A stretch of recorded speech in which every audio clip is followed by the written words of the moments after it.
वर्तमान की दुनिया के दोस्तों नमस्कार, मैं अखिलेश कुमार। आज हम बात करेंगे यूपीएससी सीएसई 2024 सामान्य अध्ययन प्रथम प्रश्न पत्र के प्रश्न संख्या 12 की। यह प्रश्न है, यह कहना कहाँ तक उचित है कि प्रथम विश्व युद्ध मूलतः शक्ति संतुलन को बनाए रखने के लिए लड़ा गया था।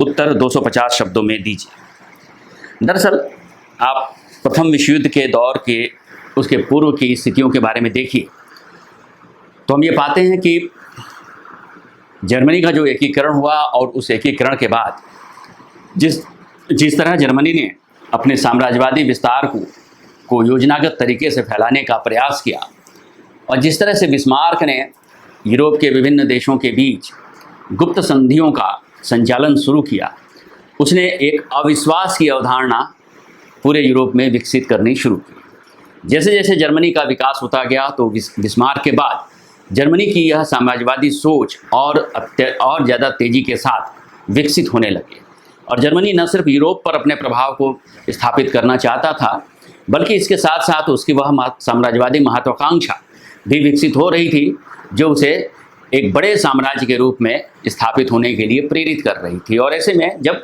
दुनिया विभिन्न यूरोपीय देशों के बीच आर्थिक औपनिवेशिक साम्राज्यवाद के रूप में बढ़ चुकी थी, ऐसे में जर्मनी को भी उसमें हिस्सेदारी चाहिए थी और यह हिस्सेदारी तब तक संभव नहीं थी जब तक कि यूरोप पर जर्मनी का प्रभाव स्थापित नहीं होता। और इस पूरे संदर्भ में आप जब देखते हैं तो आप पाते हैं कि जर्मनी का यह उदय, यह विकास और यूरोप की बदलती हुई स्थितियां प्रथम विश्व युद्ध के पहले उसने यूरोप में शक्ति संतुलन जो अभी तक फ्रांस और ब्रिटेन के अधीन हुआ करता था, ब्रिटेन के नियंत्रण में हुआ करता था, जर्मनी के विकास के साथ साथ अब वहाँ पर उसमें दरार आने शुरू हो गई थी। और ऐसे में यूरोप में शक्ति संतुलन की ज़रूरत तो थी, यूरोप में शक्ति संतुलन को स्थापित करने का प्रयास तो था और जिसके लिए विभिन्न तरह की घेराबंदियाँ भी चल रही थी और असुरक्षा का जो माहौल तैयार हो रहा था उसमें हथियारों की होड़ भी चल रही थी। यह प्रथम विश्व युद्ध के पहले का दौर शक्ति संतुलन को बनाए रखने के लिए तो लड़ा ही गया था, लेकिन इसके साथ साथ कुछ अन्य चीज़ें भी थी जिसमें कि तमाम तरह की गुप्त संधियां थी, जिसमें तमाम तरह के साम्राज्यों का विस्तार करने की योजनाएं थी। जर्मनी जिस तरह से परंपरागत रूप से इंग्लैंड और फ्रांस के जो साम्राज्य पर अपना दखल स्थापित करना चाहता था, पुर्तगाल के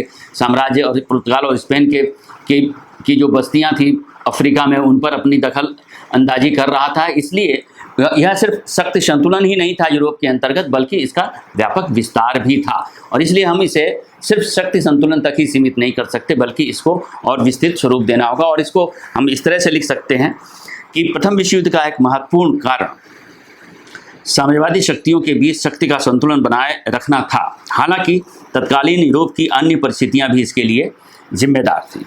शक्ति संतुलन कितना जिम्मेदार था इसको भी समझना होगा। गुप्त संधियों ने यूरोपीय देशों में असुरक्षा और अविश्वास को जन्म दिया। यह संधियां यूरोप में जर्मनी की प्रभाव विस्तार की महत्वाकांक्षा और इसके चलते फ्रांस तथा ब्रिटेन के डर से प्रेरित थी। इससे यूरोप दो विरोधी गुटों, त्रिवर्गीय संधि और त्रिराष्ट्रीय मैत्री संघ में बंट गया। इन संधियों ने देशों को अपने सैन्य विस्तार के लिए प्रत्यक्ष हित न होते हुए भी अपने मित्रों के पक्ष में युद्ध में शामिल होने के लिए मजबूर किया। जैसे बाल्कन क्षेत्र में अपना कोई हित न होते हुए भी जर्मनी और फ्रांस का शामिल होना। जर्मनी और फ्रांस के कोई भी प्रत्यक्ष हित बाल्कन क्षेत्र में नहीं थे, लेकिन ये दोनों देश अपने मित्रों के पक्ष में इस क्षेत्र में शामिल होने के लिए, इस युद्ध में शामिल होने के लिए मजबूर हुए।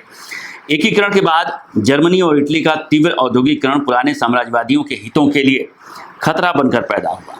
इस आर्थिक साम्राज्यवाद ने संपूर्ण यूरोप के पुराने शक्ति संतुलन को हिलाकर रख दिया। तो शक्ति संतुलन तो इस संदर्भ में कारण था, इसके अलावा अन्य कारण भी थे। इन सभी यूरोपीय देशों के बीच युद्ध की शंका के मद्देनजर हथियारों की होड़ शुरू हो गई। यूरोपीय देशों का राष्ट्रवाद अन्य से घृणा पर आधारित था। इस भावना ने सभी प्रमुख देशों को दूसरे देशों पर आक्रमण करने और उन्हें कब्जे में लेने के लिए उकसाया। बाल्कन समस्या, बोस्निया और हर्जेगोविना का संकट इसी समस्या की देन थे। इसके साथ साथ आप एक पॉइंट और लिखेंगे कि देशों के बीच शांति और सौहार्द बनाने के लिए किसी अंतर्राष्ट्रीय संस्था के अभाव और बोस्निया में ऑस्ट्रिया के युवराज की हत्या से उपजे तात्कालिक तनाव ने इस युद्ध को अनिवार्य कर दिया।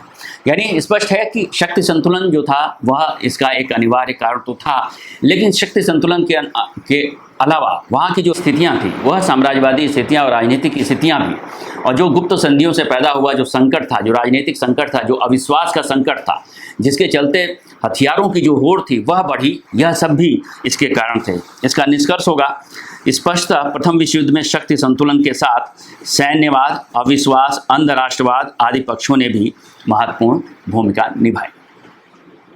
धन्यवाद। अगर वर्तमान की यह पहल आपको पसंद आई हो तो हमारे वीडियो को लाइक करें और चैनल को सब्सक्राइब करें। शुक्रिया।